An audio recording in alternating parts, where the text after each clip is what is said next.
खबर देंगे आपको। रहनुमा तहरीक इंसाफ हम्माद अजहर ने ट्वीट किया है, पीडीएम की नई हिकमत अमली है, मुल्क तबाह करने के बाद प्रेस कॉन्फ्रेंस में मजलूम बनने की अदाकारी शुरू कर दो, रोने वाली शक्ल लेके बैठ जाओ और जज्बाती फनकारी का चूरन बेचो। नवाज शरीफ सारी उम्र यही करते रहे हैं।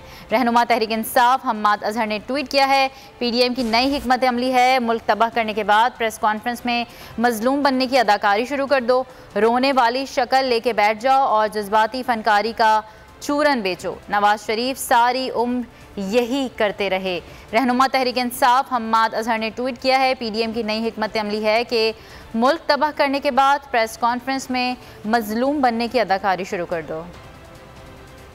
खबर देंगे आपको। रहनुमा तहरीक इंसाफ हम्माद अजहर ने ट्वीट किया है, पीडीएम की नई हिकमत अमली है, मुल्क तबाह करने के बाद प्रेस कॉन्फ्रेंस में मजलूम बनने की अदाकारी शुरू कर दो, रोने वाली शक्ल लेके बैठ जाओ और जज्बाती फनकारी का चूरन बेचो। नवाज शरीफ सारी उम्र यही करते रहे हैं।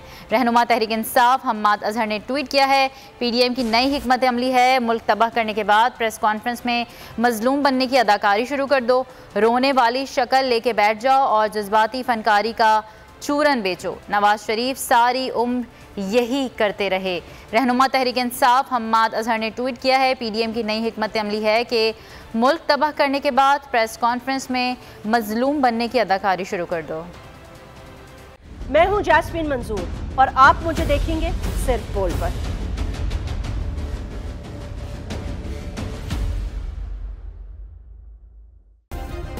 सब्सक्राइब करें और बेल दबाएं ताकि कोई खबर रह न जाए।